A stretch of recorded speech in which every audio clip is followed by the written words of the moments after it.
Good evening and welcome. It's time to call this special call board meeting of the San Felipe Del Rose CISD Board of Trustees to order, today being Tuesday, October the 8th, 2024. Mr. Secretary, would you call roll for us? Yes, sir. Mrs. Luna Chavez, Present. Mr. Almaraz, Present. Mr. Overfeld, Here. Mr. Mesa, Here. Mrs. Guanajuato Webb, Present. Ms. Haynes. Here. Sir, you have a quorum. Thank you very much. Let the record show that we do have a quorum of board members and that this meeting has been duly called in accordance with the Texas Open Meetings Act, Texas Government Code, Chapter 551. We'll have opening ceremonies, and we're going to do a moment of silence. We had a longtime educator who passed away recently, Mr. Rogelio Dominguez. If we could please stand and take a moment of silence, and we'll do the Pledge of Allegiance after that.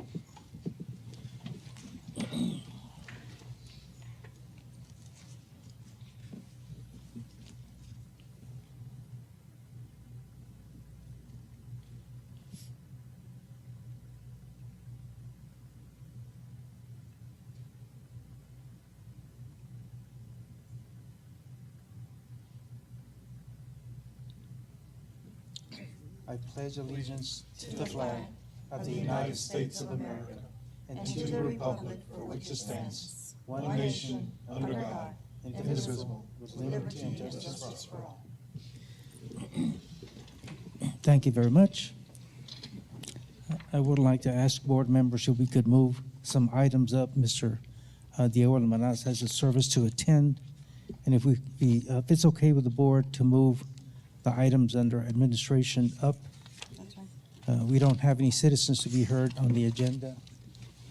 No one signed up, so if we could go, if that pleases the board? Yes. Okay, then we'll go straight to administration. Item 10A. First item is consideration to approve the project proposal for the 25-26 middle school grade level configuration. Dr. Rios. Good evening, Mr. Mesa, members of the board. We continue to discuss the project proposal for the middle school grade level reconfiguration. We had two community forums, and we met with the staff at Garfield, Del Rio Middle School, and San Felipe Memorial Middle School. We want to modify the recommendation a little bit as was described in the memo. We want to continue with recommending 3 middle schools, 6th through 8th grade, one to be held at Del Rio Middle School, one to be held at San Felipe Memorial Middle School, and one at Garfield Middle School. However, the students at Garfield were originally recommended that 50% of the students would be assigned to the blended academy as a small neighborhood school, and the remaining 300 would be rezoned to nearby campuses. That is still part of the plan, except I would inform the board that currently we have approximately 1,100 extra seats in the district for elementary. So there is a possibility that all 600 students at Garfield could be rezoned to nearby schools and not cause the population at any one school to increase more than 625, 640 students.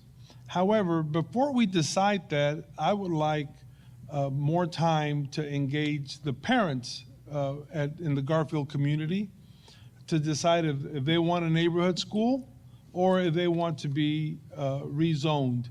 There was some mention at the Garfield staff meeting that maybe going to a blended academy as a elementary school may not be the most equitable thing to do because maybe they don't have a gym just yet or they don't have the size of library.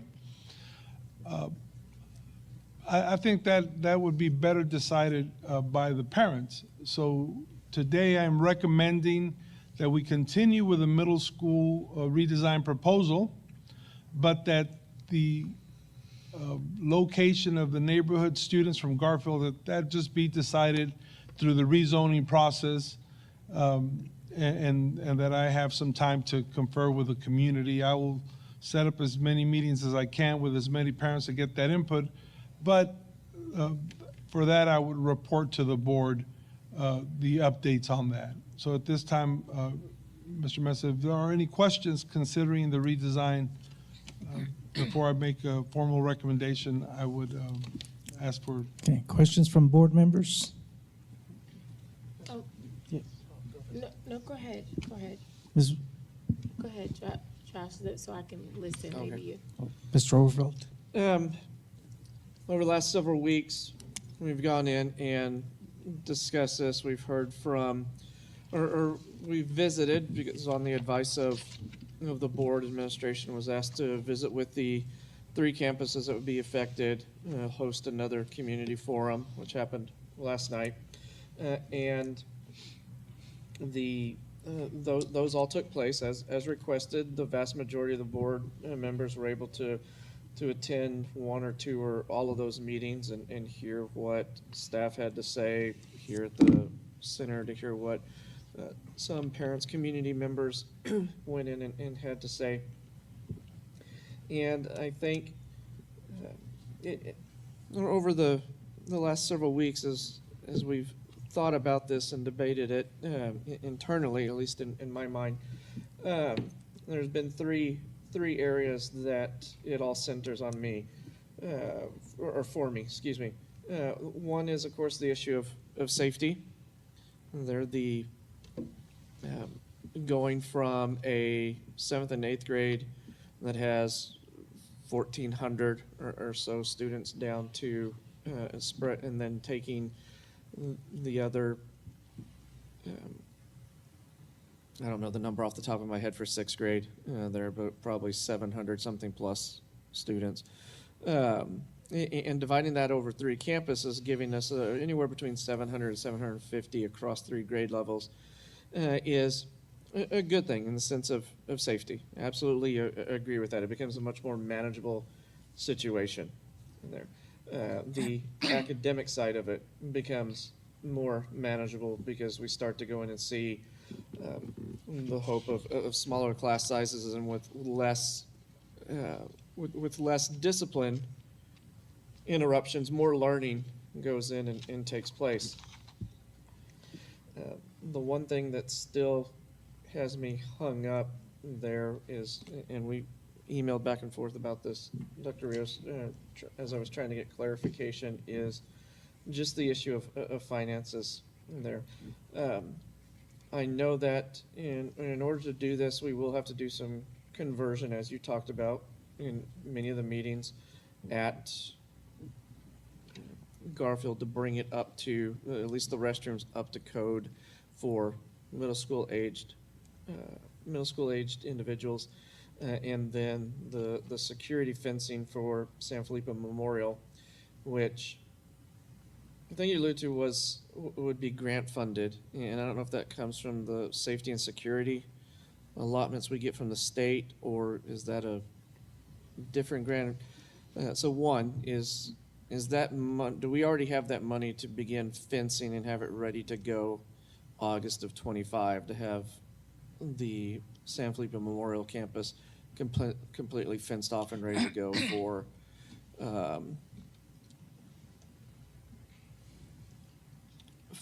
the first day? Because you mentioned it would be a grant, so I'm curious as to where that money is going to come from and if it's available already. I'm sorry, Hector, I was motioning to Chief. Chief, when do we anticipate the last award of the grant funds for the safety and security? Good evening. I believe they've already come in, sir. An additional 73,000 and change. So the money is on hand to do that, sir. Okay, so with the 73 and change that you talked about, we believe that we can put up the 6 or 8 foot non-scalable fence. And are we going to be, by the time we get to August, are we hopeful that we will have already handled the situation on Water Street that will allow us to close that down by the time that begins? The conversations that we had with the city about closing Water Street seemed favorable. There was a change in the management of the city. We have a meeting scheduled for tomorrow. Unfortunately, that meeting, I was informed today, is postponed. But I'll be clearer about that once we have that meeting with the city management. If it's all resolved by January at the latest, then absolutely we would have enough time, sir. But I have not had the meeting with the new management. Everything seemed to be heading in that direction up until the change in leadership. So I have to continue that conversation. Okay. I know we talked about the issue of moving those students out from Garfield, and that's still to be determined, whether we do 50% or the entire. And you mentioned the number of seats that are available. So just want to ensure that we're not going to overcrowd some of the in-town elementaries and create overcrowding there. Yeah, there's plenty of room, sir. The one sheet that we did review today is that the utilization at most of the campuses is below 80%. So that would not, overcrowding would not occur. But I can't give you a specific number of how many would go to each school until we work with a demographer, and I asked him to present to the Citizens Committee that you all will approve tonight. And then the last thing, because I want to be respectful of Mr. Alvarez's time, is the, we went through a very rough budget cycle where we had to trim and cut back in different programs and stuff like that.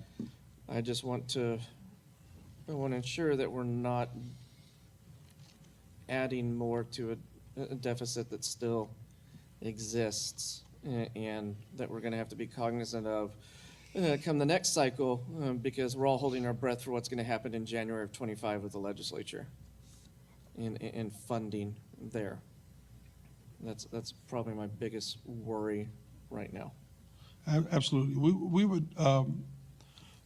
We have discussed that academic achievement isn't going to happen just because we have 3 smaller schools. I think safety is going to happen just because we have 3 smaller schools. That's going to be immediate. For the student achievement to increase, obviously the collaboration of the teachers, the vertical planning, the teachers coming together, increased attendance hopefully will be generated by having more personalized attention to the students. It would be our hope that there could be smaller class sizes, but we're cognizant of the deficit. We're hoping that in January there's some relief where we can begin to see the way to increase staffing, especially in special needs. But none of that would occur unless there is additional funding. I mentioned yesterday that our district was increasing the number of outcome bonuses just because we're having more success. So as we increase that type of funding, the idea would be that we reinvest it in the student needs. And that's our hope. But to say that immediately we're going to create a bigger deficit, that's just not the case. Are we going to need additional staff? It is possible that we're going to need, for example, once we decide the counseling numbers, if the board wants, if we recommend and the board wants 1 counselor per grade level, then yes, we are 1 counselor short.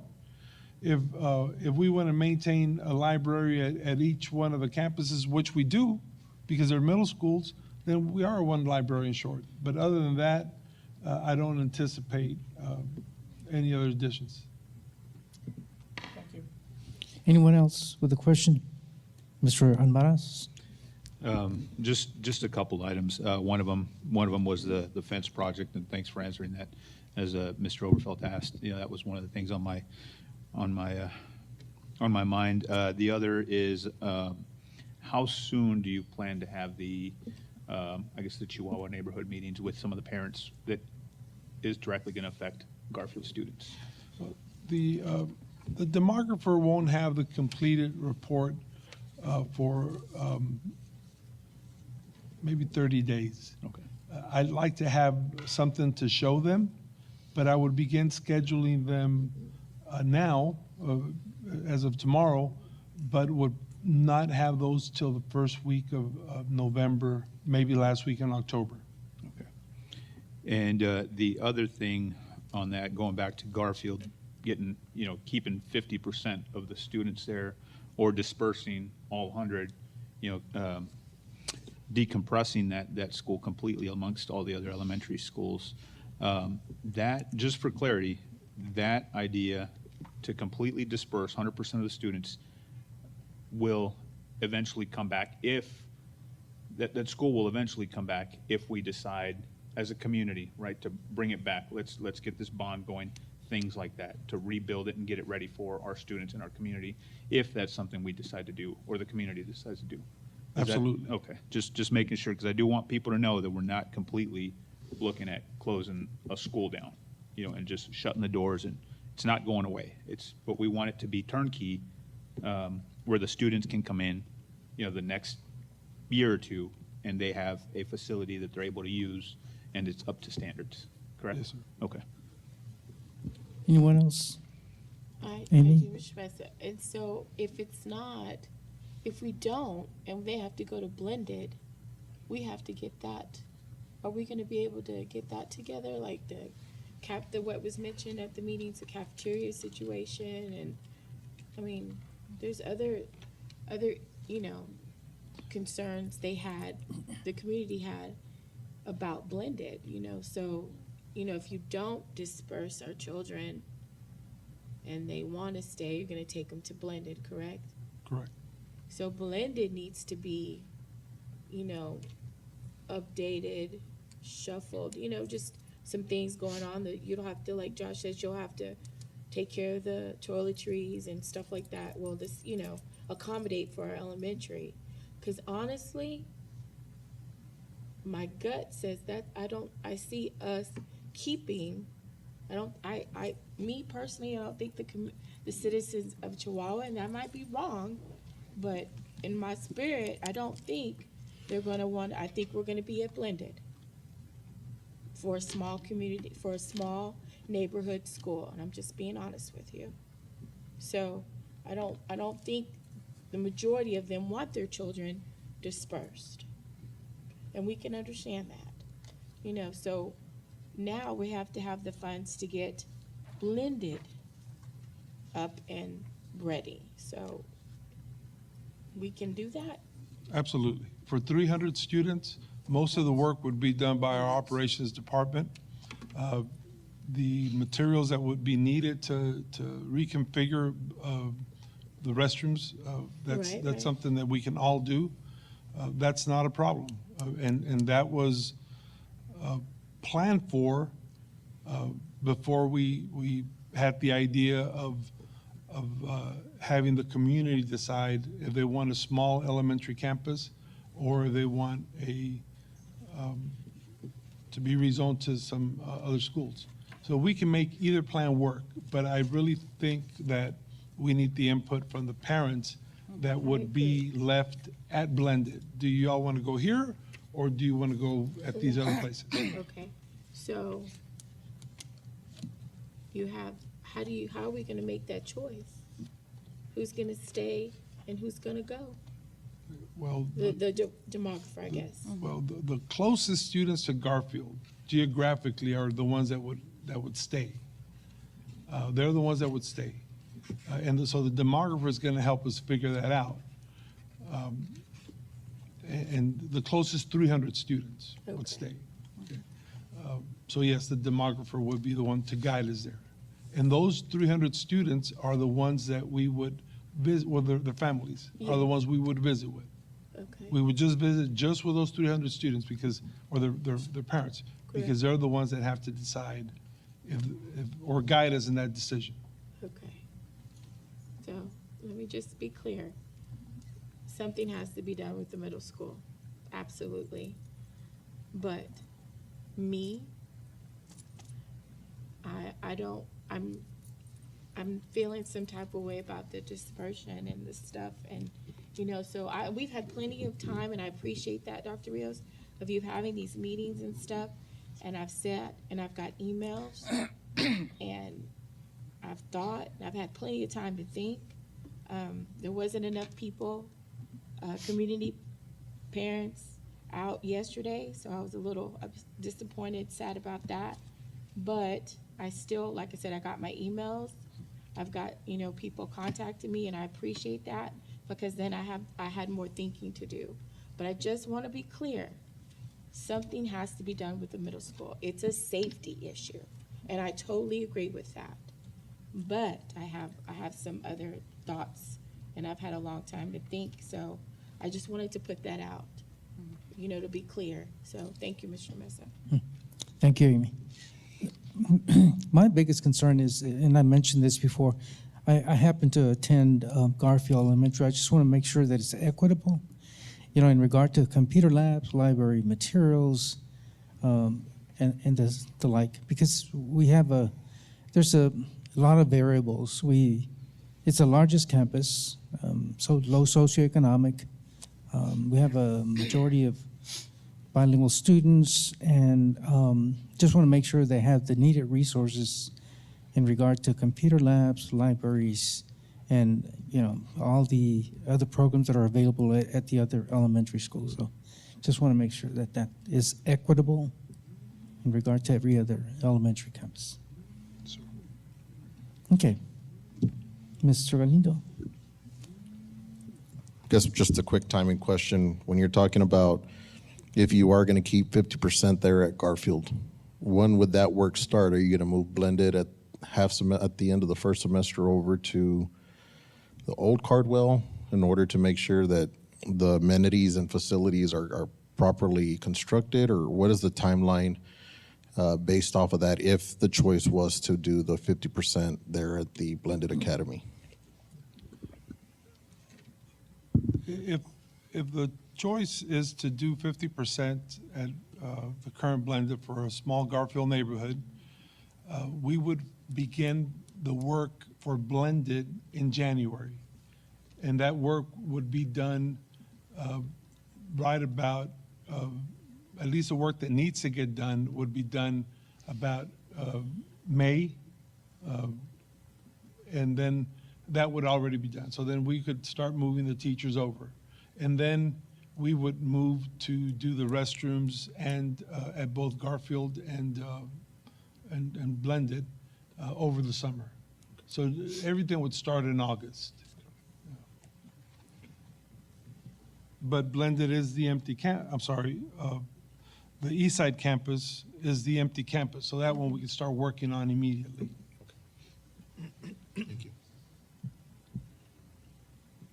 Okay. Then Dr. Rios, do you want to read the recommendation, please? Yes, Mr. President. It is the recommendation of the administration that the Board of Trustees approve the project proposal for the 25-26 middle school grade level reconfiguration as presented. Okay. Dependent on committee involvement from Garfield parents in regard to the final action. Yes, sir. That's the rezoning is Okay. separate. Yes, sir. Okay. You've heard the recommendation from administration. Is there a motion for approval? Motion made by Mrs. Webb, seconded by Becky Chavez. All those in favor?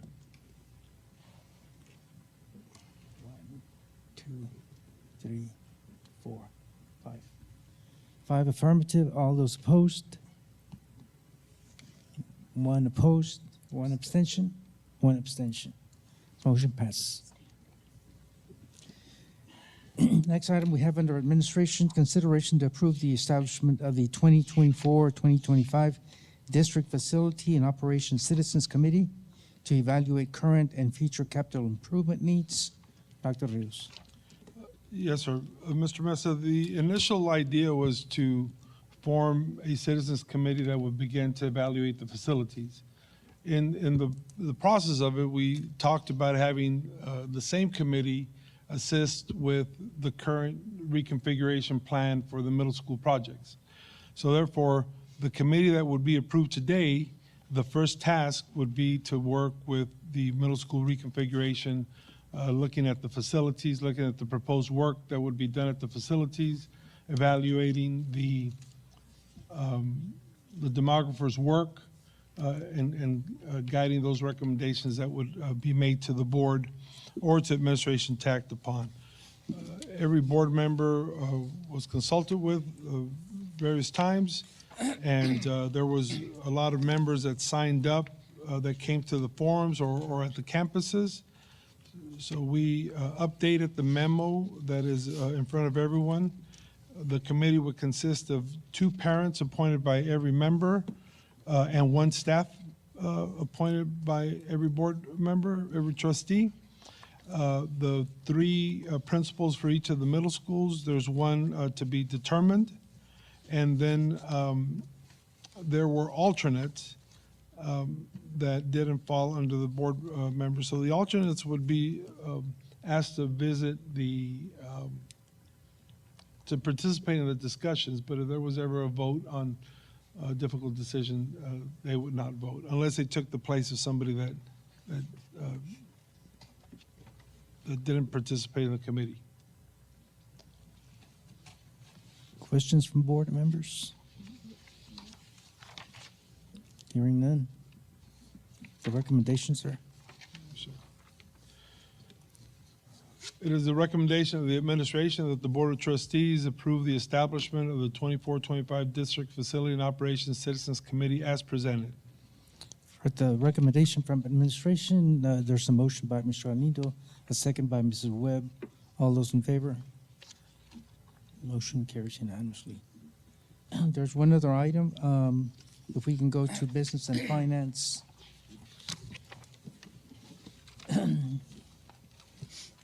Item 13, consideration to approve the 2025 Valverde County Appraisal District budget. Amy Childress. Good evening, President Mesa, Dr. Reyes, and members of the board. The Valverde Appraisal District Board of Directors adopted their 2025 budget on September 12th, 2024, and the district has 30 days to decide whether to approve or take no action or disapprove the budget. Okay. Then we've heard this item before. Are there any questions from board members? Again, the concern is an entity. I know we're the biggest contributor to the appraisal budget. I believe the amount is over $25 million for the appraisal district, and this was a very difficult year for us, as Mr. O'Farrell mentioned, with budget constraints and really very little money coming from the state, and so we had to make some reorganizations of staff, reassign staff, and it was very difficult to do that and not provide a salary increase at all, except for a stipend, a return stipend, which not everyone gets. It's only the people that were here previous to this year. And so it makes it very difficult for us to see a large percentage in salary increases with that budget that is before us. From the appraisal district, I can understand, some of the people that got certification, and so they move up some of the steps, but it's very difficult for us. And I know Jackie's here. I want for you to understand that it makes it difficult for us to substantiate to our staff that, we're approving above and beyond what we, because we gave 0% salary increase. And so it's difficult for us to be able to allocate some of our monies because we are the biggest contributor to some of the races that are being given by the appraisal district. So in essence, what I'd like to say is we're not going to be able to do this, like every year. It's not possible. We're setting a bad example for our staff if we do not provide salaries and yet have a retention stipend instead of a salary increase, and be able to allocate some of our monies for salary increases above and beyond what we normally give to our teachers. We normally say between 2 and 3%. And to see some of the salaries go up as much as, and I see the certification like 16%, but overall it's somewhere around 8%. Correct, Jackie?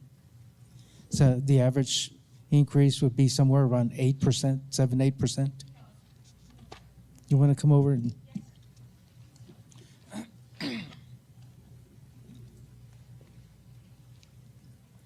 Good evening, President Mesa, members of the board, Dr. Rios.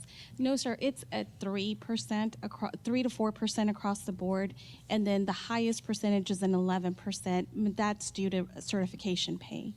One of the things that I didn't mention before was, and I know I've been asking for information from the school district, from the city, and from the county. I've done an open records request regarding salary increases and the history for the last 2 years. And one of the things that I did not mention last time, and last time I wasn't prepared to make a presentation because I know that you wanted to wait to see what the other entities were going to do. We are not at the mid-level of our pay scale, meaning we have not done a market study or a market adjustment since 2015. So we're beneath the mid-level, and just if I understand correctly, and Amy, correct me if I'm wrong, but over the last couple of weeks that I've requested information, it seems like the school district, TASB does an annual market study. And you either get plus or minus 10% of the mid-level of your pay scales. We're not there. We're on the lower end between minimum and mid. And so not doing a cost of living adjustment sets us back further. Now, the budget that I presented was lower than the current year's budget. So it is less than what you're currently paying. And you contribute about $642,000 a year. So it is lower than the 2024 budget, not doing a cost of living increase and adjusting those appraisers that are going from level 1 to the next level, then of course that sets us back even further. So that's the reason why, and I explained that to my board. I received unanimous support through our board of directors, unanimous support at the city, and unanimous support at the county. And I invested a lot of time contacting commissioners and city council members. I met with the new city manager and explained the situation. I also informed her that it takes about $46,000 to get an appraiser from level 1 to level 4. So in doing this, it's not just because I want to advocate for my employees, but I also want to safeguard public funds. We're investing about $46,000 just to get our appraisers certified when they can go to another county or to the state and make more money. And so it's not just about giving a raise, and I understand and I respect your decision. Whatever you decide today, I respect it. But I just want to inform you that that's the reason why we did it. It's because we're not even at mid-level of our pay scale. Jackie, when I do remember looking at salary increases overall, Yes, sir. and overall the staff, it was something like 7.7. I have them here. And And no, I'm talking sir. about all the salaries. Can I just clarify Yes. a couple of points? The overall increase, ma'am, is like 2 or 3%, correct? So we did a 2% cost of living to the No. pay scale. Right. And then the pay scale has a built-in longevity and a built-in percentage into each classification for certification pay. So, for example, it ranges between, it ranges between a 2.91 to 3.85.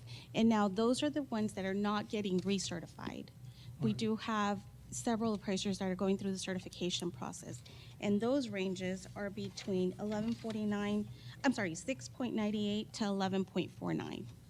So that was the clarification. Yes, sir. There's a 2% cost of living, and then there's a step increase. Those two combined are the average that you're providing.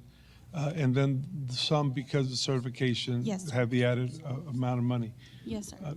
The other clarification is that we've worked with TASB for 10 years now to try to get the salaries of all the employees to be at least at 90% of market. And then we tried to not have any of them exceed 110% of market. So it's taken us about 10 years to get to that point. There's only a couple of employees that aren't at market. But again, so we've worked with TASB and the board, except for 2 years that we haven't been able to provide an increase. We've worked to stay at market, so.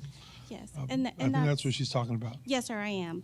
And Ms. Childress was very helpful in providing that information to me. And she did explain that it was plus or minus 10% from mid-level of your pay scales. We're not plus or minus 10% anywhere close to mid-level.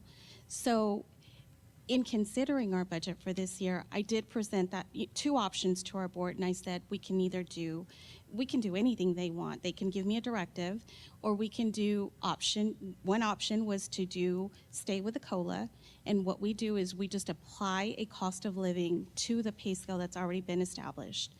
And then, or we can do a stipend. And so those were the two recommendations from the district. And then they had a third option to give me a directive to do something different.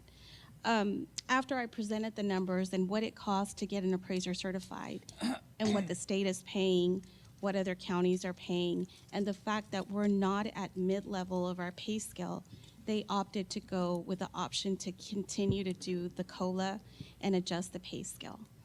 I've explained that to the commissioners. I've presented information that they've requested, and I think I've presented information to Dr. Rios and Amy as well.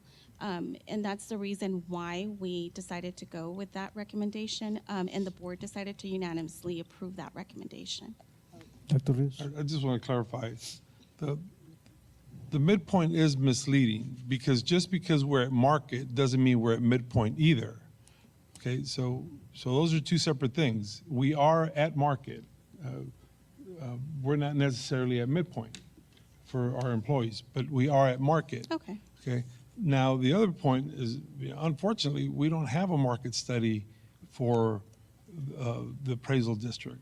So Okay. we don't know that you might be below midpoint, but we don't know that you are at market or below market because y'all have never had that type of study or have not had it in the last 5-10 years. Is that what you're saying? Well, actually, the last one we did was in 2015. The board did ask me to gather information for this year. A pay study would cost us $15,000. So it's not prudent when we can get that information from other entities and other salary studies that have been provided to other appraisal districts. And that's what we've done is we've gathered information that they've gathered and then put it together for presentation for our board of directors. So, to try to save money, it would cost $15,000 to do a pay study. So Jackie, let me ask you again. When you add up your salary increase Yes, sir. and cost of living and retention, what do you end up with? Okay, so everyone's adjustment would be a 6.12% increase over last year. Yeah, That's a cumulative of people that are getting recertified, moving up to a subsequent level, or just moving up in the pay scale. Yeah, well, that's what I'm talking about. when Yes, you sir. Add up all those. Okay. Yes, sir. It was a 6.12 cumulative for all the positions. Yes, sir. Any questions from board members? No. Hearing none. Amy, you want to read the recommendation?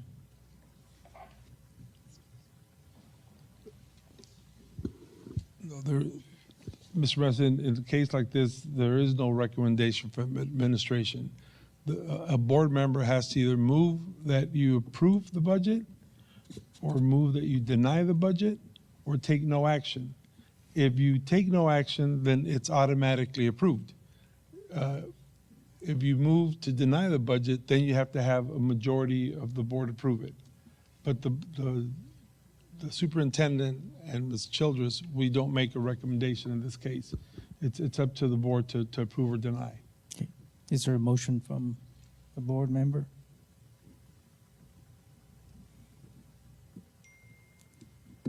Hearing no motion, then no action will be taken. Thank you. Okay, I'm glad Mr. Almaraz had to attend the service, so he has already left. We'll continue now. If you go on to the consent agenda, there's some purchase items on the consent agenda. Item 9.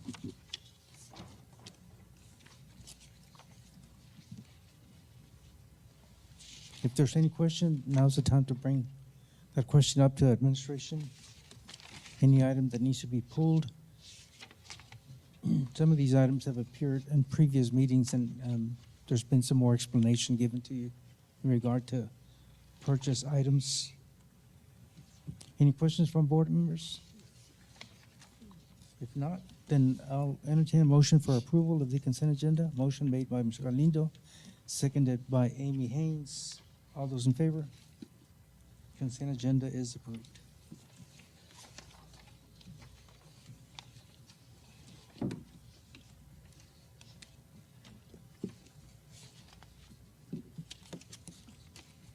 Okay, the time is 6:46 p.m.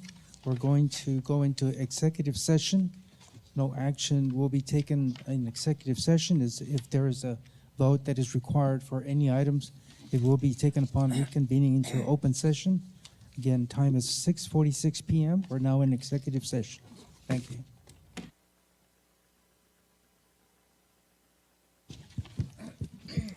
Okay, the time is 7:33 p.m. We're reconvening an open session. No action was taken in executive session. We're down to item 18A on our agenda. First item is discussion, possible action to approve the personnel report to include the following: new hires, district vacancies, retirements, resignations. Amy Childers. Good evening, President Mesa, Dr. Rios, and members of the board. It is the recommendation of the administration that the Board of Trustees approve the resignations, vacancies, and following new personnel. Crystal Tristan, first grade teacher at Garfield Elementary. Jacqueline Flores, special education teacher, life skills at Dr. Lonnie Green Elementary. And Roberta Hernandez, special education co-teacher at Del Rio High School. For the recommendation, is there a motion for approval? Motion made by Mrs. Webb, seconded by Amy Haynes. All those in favor? Motion carries unanimously. Item B, discussion and possible action for the salary adjustment to include but not limited to the following.